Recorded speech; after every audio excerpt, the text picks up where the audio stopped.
Oh, your English is so good. Okay, good. Okay, so here we go. So here's your typical social pyramid, right? Do we? Every country has this, right? Do they have this in Vietnam? Yes, of course, right? Do we have this in the United States? Yes, of course. Sometimes Americans want to believe that we don't have that. They want to think that we, instead of pyramid, we have like a tower. That's not true. We have a social pyramid in this country too, right? Where we have a lot of people in the underclass, and then we have a working class, and then we have a lower middle, then we have middle, then upper middle, and then lower upper, and then we have the upper people at the top, right? Yes or no? Yes, right? Okay. So the question is, how do people end up in these different levels, right? How come some people are way at the top of the pyramid, and some people are in the middle, and some people are way at the bottom? And there's a lot of people at the bottom, okay? The people, and when we notice that we don't say lower class, right? We use the term underclass, right? Because if you refer to somebody as a lower class person, that's kind of offensive, right? You know what that means, okay? But when you're out in public, you don't want to say, oh, they're low class. You want to say they're underclass. It means the same thing, okay? But it's a nice way of saying. And we have tons of people in the underclass, tons of them, right? They're on welfare, they're on Section 8 housing, food stamps, unemployment, in prison, probably. Well, that's okay. Let's stop there. Okay, so what causes this type of arrangement in the social pyramid? And let me pull the screen up a little bit so I can explain it.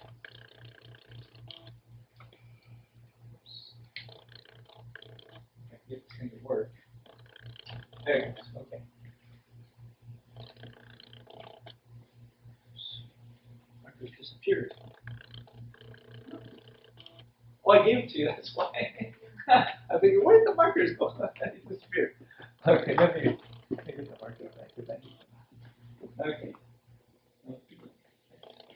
Okay. So here we go. Okay. So why are some people at the top of the pyramid and some people in the middle of the pyramid and some people at the bottom of the pyramid? Okay. Most of this is driven by education. Most of it. Not always, not every time. There are exceptions. Exceptions like James Brown, Carlos Santana, maybe Beyonce. Like there are exceptions. But most of this is driven by educational level. Oops, what happened? Let's see, it's going bananas. Okay, there we go. Okay, so folks in the underclass, they usually have a elementary school education.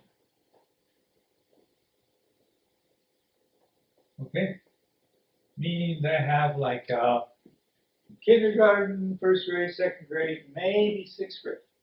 Okay, have you guys seen those men at Home Depot or on the street trying to find a job, like mostly construction workers? Have you guys seen those? Okay, that's their education level. You talk to them. I can tell. I've worked in real estate and I've made quite a bit of money in real estate for many years, and I can tell you most of them have about a second or third grade education. Okay, they can't speak English. They can't write English well. They can speak. A lot of them can speak Spanish. They cannot write Spanish well. Okay, because they have education levels second or third grade.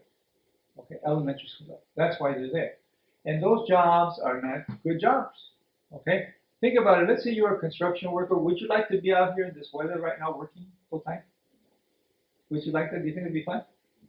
No, it'd be terrible, right? It's freezing cold. They have to be out on the job sometimes at 6 in the morning, right? And they have to be there or they get fired, right? Terrible. And in the summer, how hot does it get in the summer? Like over 100 degrees? 110 sometimes? Do you think it'd be fun to work in the summer construction with 110? No, terrible, right? But that's their education level, their elementary school education level. Okay, then the working poor, these folks generally have a middle school education.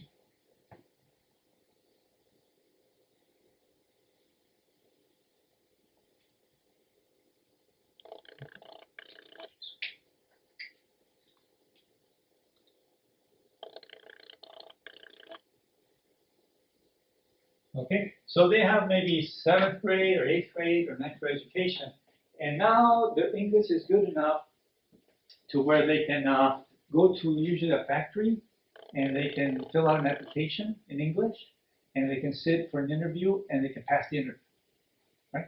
So they usually work in factories. That's where they usually. And those jobs are not that good. They're minimum wage jobs, and they can be dangerous because they're working with machines, and machines can be very dangerous. You know, things happen to people when they're working with machines. Okay, sometimes they get killed. Every day we have about 5 industrial deaths in this country. People on the job and they die. They have I've known some people that terrible things have happened to them. And moreover, do you think they have heating in the factories? If you had a job, if you were going to work in a factory, do you think they're going to have heating for you? No, they don't. Okay, no, they don't. That costs money. Does heating cost money? Heat costs money, right? Your gas bill goes up. They don't have heating in the winter, right? Do you think they have air conditioning in the factories for the summer? Absolutely not. Your electric bill goes up a lot, right? No. So there's no heating, there's no air conditioning. They're minimum wage jobs. They're sometimes dirty jobs, repetitive jobs, boring jobs, and they can be dangerous. As I mentioned, I've worked in real estate for many years, and I knew of a young man, and he was working with a chipper. Do you guys know what a chipper is? A chipper is, have you seen when they cut the trees, the big trees, and they bring a machine, and then they feed the branches into the machine, and the machine turns the wood into little chips, small chips? He was working with a chipper, and he was wearing this long sleeve like this, and somehow the branch got stuck to his leaf and pulled him into the machine. And that was the end of him. That was the end of him. I mean, it's not a funny thing, but that's what happened to him. And another young man who got a job at a factory, and he was working on a machine, and somehow the machine got his legs and destroyed his legs.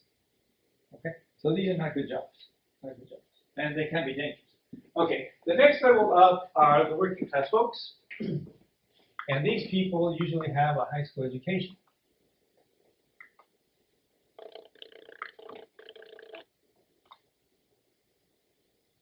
Okay, so they have 12 years of schooling, and usually they work in places like Walmart, Target, Starbucks, like that. Okay, that's where they're at. Okay, so if you don't finish, I hate to say this, okay, but if you don't finish your bachelor's degree, your undergraduate, there's a chance you're going to end up there. There's a good chance you're going to end up at Walmart or Target or Starbucks, one of these places. Okay, they're usually minimum wage jobs, and usually 30 hours a week only. But at least they're usually not dangerous, unless you have a shooter coming in or something, right? But you do get heating in the winter, and you get air conditioning in the summer. So that is a plus. That is a plus.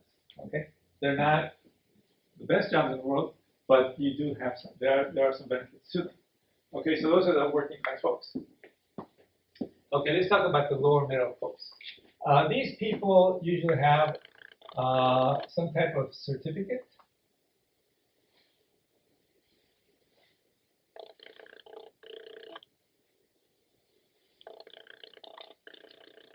Maybe IT, or usually have a Bachelor of Arts, or maybe a Bachelor of Science. Okay, and the beginning pay for those folks kind of varies because it depends on the job. But how much do you think the average college graduate is making in California these days? The average California graduate, somebody with a bachelor's degree. What do you think is like the midpoint? They might start at 2,000 or 3,000 a month, right, at the beginning. What do we think is the middle mark? There's going to be more than 2,000, right? More than 3,000, right? Closer to 4,000 after taxes. The average is 65,000. Okay, so they're doing a lot better than these other folks. Okay, so let's put here circa 65K K. Okay, so you might start, depending on the job, you might start at 2,000 or 3,000 a month, and then at some point in your career, you get to 65,000 a year before taxes, and then later, maybe you make more than 65. Okay, okay. Let's talk about the upper middle folks. Okay, so these upper middle folks usually have a Master of Arts or a Master's of Science degree. Okay,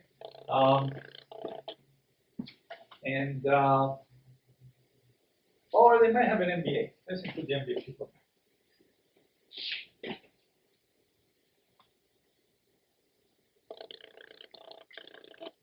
Okay. Okay. And how much do you think the average MBA is making in California these days? We know the average college graduate, but the average college graduate includes people who have bachelor's degrees and master's degrees and doctoral degrees. So that is a little bit skewed, the data. But how much do you think the average MBA is making in California? More than 65, right? Yeah, about 7. So an MBA should put about $5,000 a year extra in your budget than not having an MBA. It does help. Okay, so they're making about roughly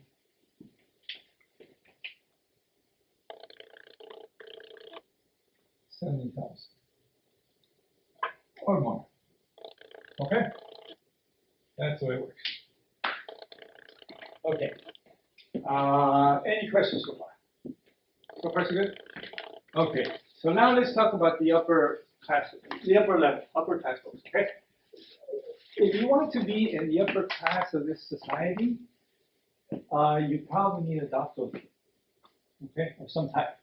Let me tell you a story. When I was a freshman at UCLA, because I spent 10 years at UCLA, my roommate was a young man from Vietnam, and his father was the Secretary of Energy for the country, for Vietnam, for South Vietnam at the time, because this was before 1975.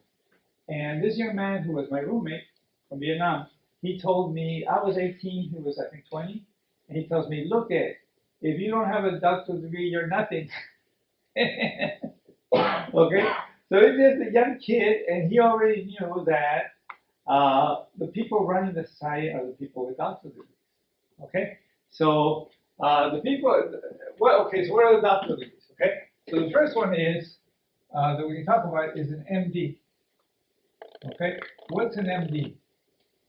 What does the MD stand for? Doctor of what? Doctor of Medicine, right? Okay, and how much does the average MD make in California? What did we say? What is the average monthly income for an MD in California? What do you think? This is why a lot of parents want their daughters to marry a doctor, right? $20,000 a month. That's how much their average MD is making. Okay, you go to any of the major, really any medical facility, Kaiser, UCLA Medical, Hoag, UC Irvine, whatever. All the people running the medical facilities are MDs. They run the show. Okay, and I have a friend who's a surgeon. He makes about $1 million a year. Okay, but he's a surgeon. He's not just a MD. Okay, so that's an MD. That means a doctoral degree in jurisprudence or a lawyer. Okay, those people also make very large incomes. And if you go to these big multi-million dollar law firms in downtown Los Angeles, you're going to find out that they're all run by these JDs. They run the law firms. Okay, that's another one. Okay, let's do another one. The other doctoral degree is Doctor of Dental Science. Okay, so again, you go to these dental clinics, like American Dental or whatever, and you're going to find out that those organizations are being run by the DDS. They run the show. Okay, one more doctoral degree, which is a PhD. Okay, PhD. Okay, Doctor of Philosophy.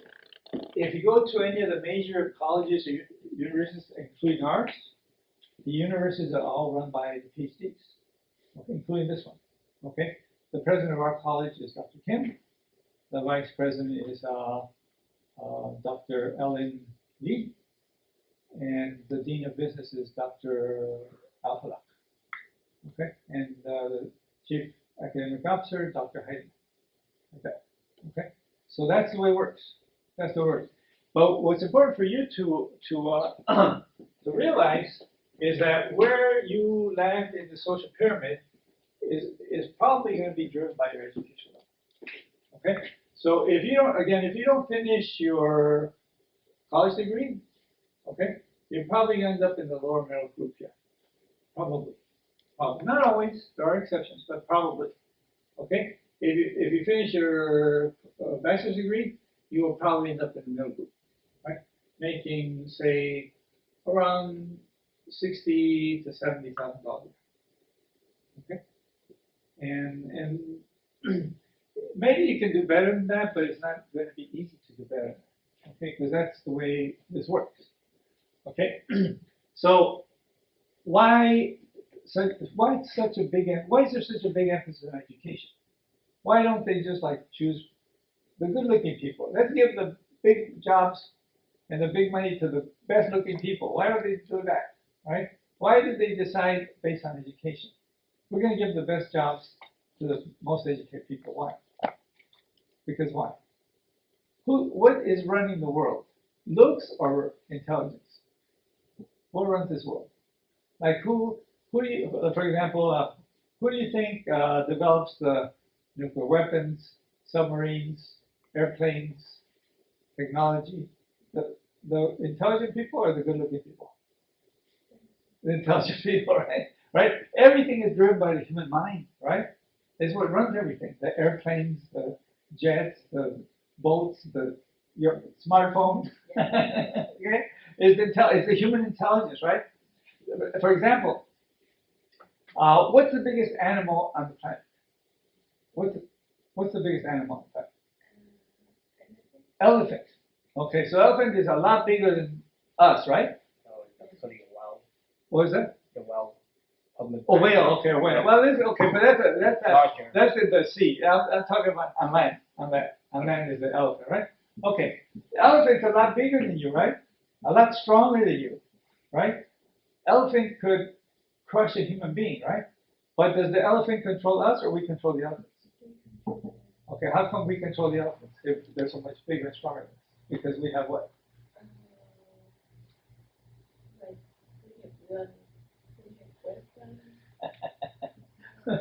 We're much more intelligent, right? Much more intelligent than the elephants, right? We have much more intelligence. Right? How about which is the most on land? Okay, not at sea, but on land, which is the most ferocious animal on land? We have a few choices, okay? We have a few choices. Which is what you pick? We have a choice of bear, right? Lion, tiger, any others? At least those three, right?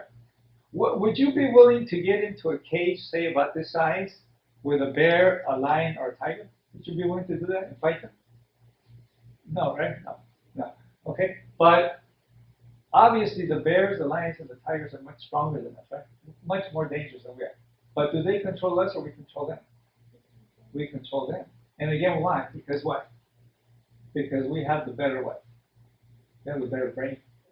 We have the better brain. Right? So that's why the emphasis on education. Right? Because you want the smartest people running things, right? So that hopefully they make the best decisions. Okay, that's kind of the way it works.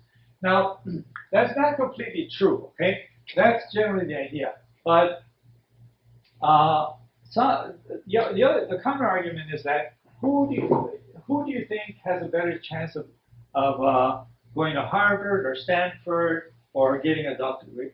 A person from a rich family or a person from a poor family? Who has a better chance of going to Stanford, Harvard, or getting a doctorate degree? A person from a poor family or a person from a rich family? Well, probably the family from a rich family. Right? They've had a better chance because they have the money to pay the tuition and rent and the food like that, right? So some people argue that, okay, that might be, the first argument might be true, but they argue that the rich families are using education to sustain the position in society, to maintain the position in society. So the rich families, they say, okay, well, we know that this is how the system works, we know how this is how the pyramid works, so I'm going to send my daughter or my son to Harvard or Stanford, and I'm going to pay for everything to ensure that they end up at the top of the pyramid. Okay? And so that, I think, unfortunately, I think that's part of the argument.